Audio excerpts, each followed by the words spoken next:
মুছলমানৰ মাজত হিমন্ত বিশ্ব শৰ্মাই মাৰাথান প্ৰচাৰ চলোৱাৰ লগে লগে শংকিত হৈ পৰিছে এতিয়া কংগ্ৰেছ।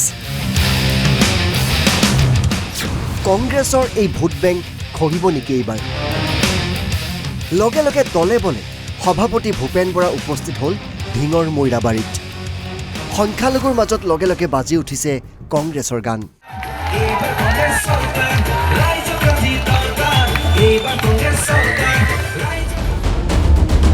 সন্মুখত হাজাৰ হাজাৰ সংখ্যালঘুক দেখি 2026ত ৰজা হোৱাৰ সপোন দেখিলে ভূপেন বৰাই।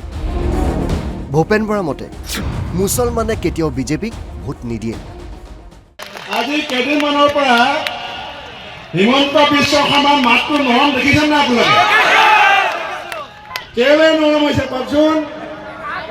গম পাইছে নগাঁৱৰ ভোটাৰ এইবাৰ গৰম হৈ আছে বুলি।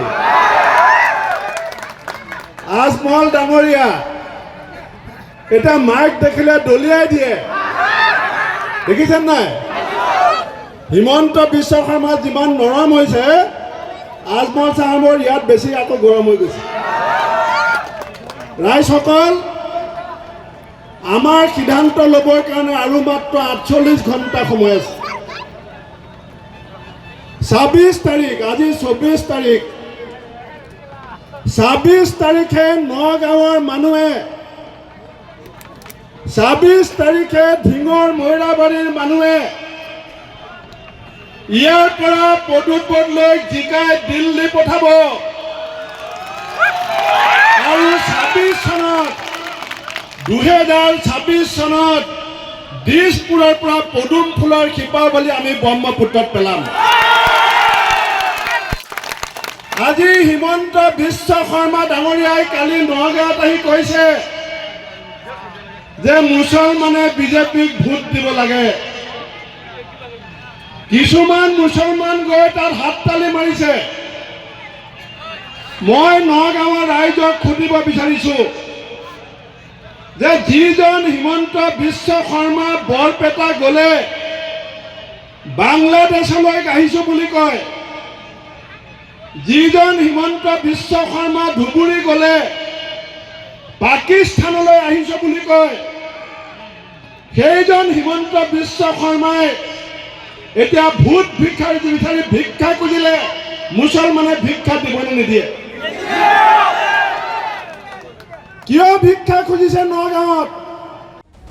উজনিত হেনো বিজেপি ধৰাশায়ী হৈছে ইতিমধ্যে। গতিকে এতিয়া মুছলমানৰ প্ৰতি মৰম বাঢ়িছে মুখ্যমন্ত্ৰী হিমন্ত বিশ্ব শৰ্মাৰ। কিন্তু মুছলমানক বিজেপিয়ে কৰা প্ৰতাৰণাৰ কথা মনত পেলাই দিলে ভূপেন বৰাই। বিশ্ব শৰ্মা আৰু বিজেপি দলে উজনি অসমৰ ৰাইজে ইলেকশ্যনত ধাৰাশায়ী কৰাৰ পাছত নগাঁৱত আহি পেলাই গলপোচ বদলাই পেলাই গল দিব বিচাৰিছে।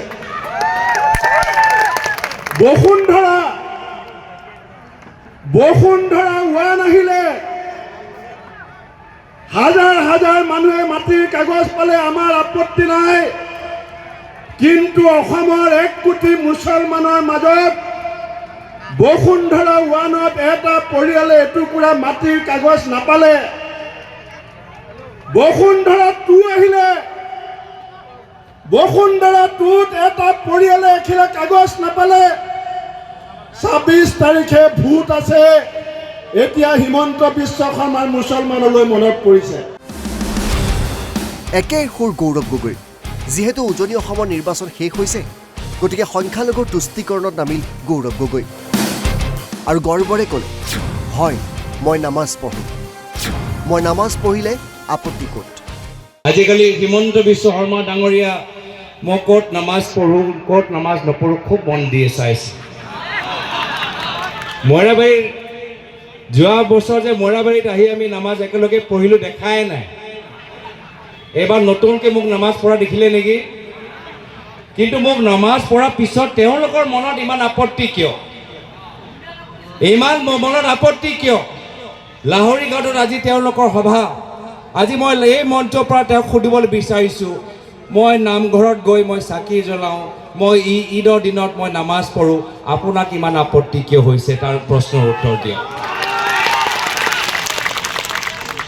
ভাল পোৱা নাই, মই নামাজ পঢ়াটো ভাল পোৱা নাই। ঠিকে আছে, তেওঁ বেয়া পোৱাটো স্বাভাৱিক, কিন্তু কেতিয়াও মই ভবা নাছিলোঁ যে মৌলানা আজমল চাহাবে মোক নামাজ পঢ়াৰ কাৰণে মোক বেয়া পাব। একে হিমন্ত বিশ্ব শৰ্মা ডাঙৰীয়াৰ লগত সুৰ মিলাই একেখিনি কথা ক'লে যি হিমন্ত বিশ্ব শৰ্মা ডাঙৰীয়া ক'লে। হিমন্ত বিশ্ব শৰ্মা ডাঙৰীয়াও ক'লে যে নামাজ পঢ়াৰ কাৰণে গৌৰৱ গগৈ ভোট দিব নালাগে, আৰু একে কথা সুৰ মিলাই মৌলানা আজমল চাহাবে ক'লে যে নামাজ পঢ়াৰ কাৰণে গৌৰৱ গগৈ ভোট দিব নালাগে। নিৰ্বাচনী প্ৰচাৰৰ শেষৰ দিনটোত এইদৰে সংখ্যালঘু জনতাৰ মাজত ব্যাপক প্ৰচাৰ চলালে কংগ্ৰেছৰ নেতৃত্বই। মৈৰাবাৰীৰ পৰা ইমৰান খান, NB নিউজ।